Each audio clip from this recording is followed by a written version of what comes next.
So in this question, you are given that A, B, C are disjoint sets. Means there is no intersection between any of these two sets. So n of A is 10, n of B is 6, n of C is 5. What is n of A union B union C?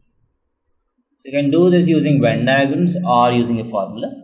So we know that n of A union B union C is equal to n of A plus n of B plus n of C minus n of A intersection B minus n of B intersection C minus n of C intersection A plus n of A intersection B intersection C.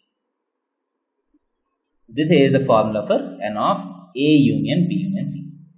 According to the given question, A, B, C are disjoint sets. That means this is equal to 0, this is equal to 0, this is equal to 0, and this is equal to 0, because there are no elements in the intersection.